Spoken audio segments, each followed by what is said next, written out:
এবং আমরা এনসিপির পক্ষ থেকে এই সংস্কার প্রস্তাবনাকে সাধুবাদ জানিয়েছি এবং আমরা মনে করেছি যে বাংলাদেশে বহুদলীয় গণতন্ত্রের চর্চার জন্য এই নিয়মটি প্রয়োজন।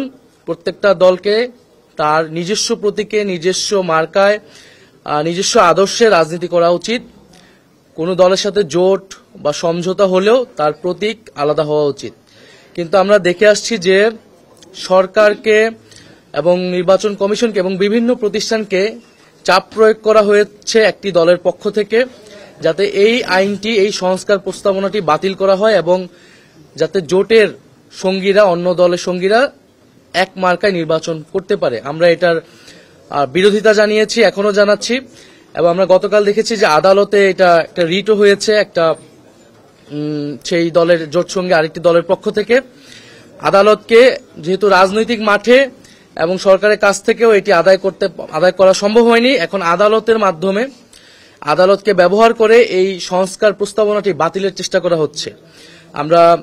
আমরা নির্বাচন কমিশনকে বলেছি, প্রধান নির্বাচন কমিশনারকে বলেছি যাতে এই বিষয়ে নির্বাচন কমিশনের পক্ষ থেকেও স্ট্রং মেসেজ দেওয়া হয় এবং আইনগতভাবে যাতে তারা এই বিষয়টা ফাইট করে এবং সংস্কারের পক্ষে যাতে থাকে। এবং জাতীয় নাগরিক পার্টির পক্ষ থেকে আমরা আইনগতভাবে এই বিষয়ে, এই সংস্কারের পক্ষে কাজ করে যাব। দ্বিতীয় আরেকটি বিষয় হচ্ছে যে আমরা বলেছি যে হলফনামায় যে প্রার্থীরা যেই তথ্য নির্বাচন কমিশনকে দিয়ে থাকবে সেই তথ্য যাতে নির্বাচন কমিশন যাচাই বাছাই করে এবং সেই তথ্যে যদি ভুল থাকে নির্বাচন কমিশনের পক্ষ থেকে যাতে ব্যবস্থা নেওয়া হয়। এছাড়াও নির্বাচন কমিশন কর্তৃক যে আইন, সেই আইন যাতে সবার জন্য সমানভাবে প্রয়োগ হয়। বিশেষত অর্থ ব্যয়ের বিষয়টা আপনারা জানেন, নির্বাচনের সময় বাংলাদেশের নির্বাচন সংস্কৃতিতে কালো টাকার ছড়াছড়ি থাকে এবং যেই অর্থ নির্ধারিত থাকে তার থেকেও অনেক বেশি অর্থ তারা ব্যয় করে। সেই বিষয়ে যাতে নির্বাচন কমিশন কঠোর অবস্থান গ্রহণ করে এবং আইন ভঙ্গকারীদের যাতে ব্যবস্থা নেয়। আমরা চাই এবারের নির্বাচন একটি সুষ্ঠু নিরপেক্ষ নির্বাচন হবে এবং যেখানে প্রার্থীরা তারাও স্বচ্ছতার সহিত নির্বাচনে অংশগ্রহণ করবেন, এই বিষয়ে যাতে নির্বাচন কমিশন ব্যবস্থা নেয়। আরেকটি যেটা কমন বিষয়, সব দলই বলে, আমরাও বলেছি যাতে লেভেল প্লেইং ফিল্ড, সেই লেভেল প্লেইং ফিল্ড নিয়ে উদ্বেগ রয়েছে, আমাদেরও উদ্বেগ রয়েছে। এখন যেই ডিসি, এসপি তাদের বদলি হচ্ছে সেই বিষয়ে যাতে নির্বাচন কমিশন খেয়াল রাখে, সেখানে রাজনৈতিক প্রভাব আছে বলে আমরা মনে করছি। এ বিষয়ে নির্বাচন কমিশন যাতে ব্যবস্থা গ্রহণ করে এবং এখানে যাতে নিরপেক্ষ লোকরাই নিযুক্ত হয়। কারণ আমরা যদি রাজনৈতিক প্রভাব এই বদলিগুলোর ক্ষেত্রে, নিয়োগের ক্ষেত্রে থাকে তাহলে নির্বাচনে কিন্তু এটা প্রভাব বিস্তার করবে। এই বিষয়গুলো নিয়ে আমাদের এবং গণভোটের বিষয়ে আমাদের যে আলোচনা হয়েছে, যে গণভোটের যে একটি প্রশ্ন এবং তার যে 4টি ভাগ এবং তার পক্ষে হ্যাঁ বা না ভোট, এবং নির্বাচন কমিশন কর্তৃক কিছু অনুশীলন ভিত্তিক যে ভোটগুলো হচ্ছে সেক্ষেত্রে তারা বলেছেন যে এটাতে সময় বেশি লাগছে বা কম লাগছে, তারা পরীক্ষা নিরীক্ষা করছেন। আমরা বলেছি যাতে এটা যাতে সঠিকভাবে প্রচার করা হয়, কারণ এটা যদি প্রথম থেকেই প্রচারণা না করা হয় তাহলে জনগণের কাছে কিন্তু এই তথ্যটি পৌঁছাবে না।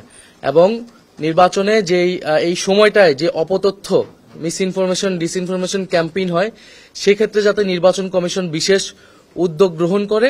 কারণ এবং বিশেষত আমাদের নারী প্রার্থী যারা হবে, নারীদের ক্ষেত্রে অনলাইন সাইবার বুলিং, এই বিষয়ে যাতে নির্বাচন কমিশন বিশেষ ব্যবস্থা গ্রহণ করে। আমরা তো বলেছি যে এই গণভোটের যে অর্ডার তারা সরকারের পক্ষ থেকে করা হয়েছে সেটা আসলে বিভিন্ন দলকে সন্তুষ্ট করার জন্য তারা এইরকম 4টি ভাগে এটা ভাগ করেছেন। এটার আসলে প্রয়োজন ছিল না, এটা আরো সুস্পষ্টভাবে করা উচিত ছিল এবং এখনো যদি সম্ভব হয় আমরা সরকারের কাছে সেই সাজেশন দিয়েছি, কারণ এটা জনগণের মধ্যে বিভ্রান্তি তৈরি করতে পারে। ফলে এবং এই মক ভোটে কিন্তু 7-8 মিনিট করে লেগে যাচ্ছে তারা বলতেছে।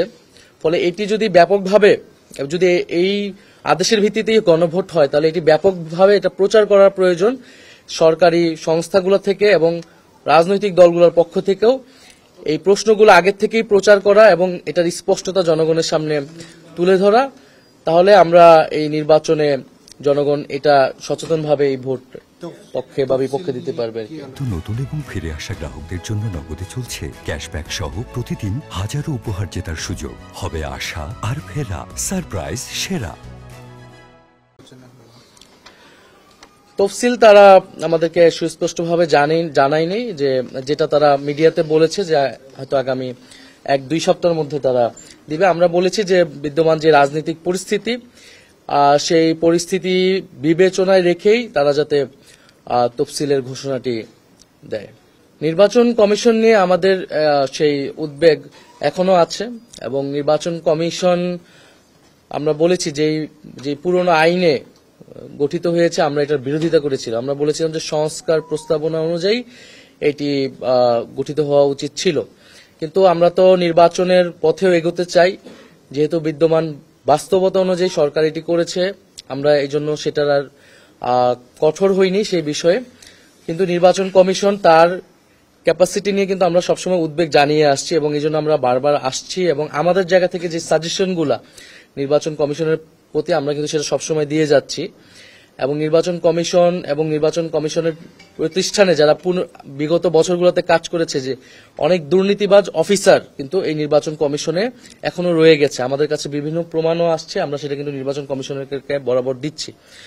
ফলে সেই জায়গায় যাতে নির্বাচন কমিশন সতর্ক হয় এবং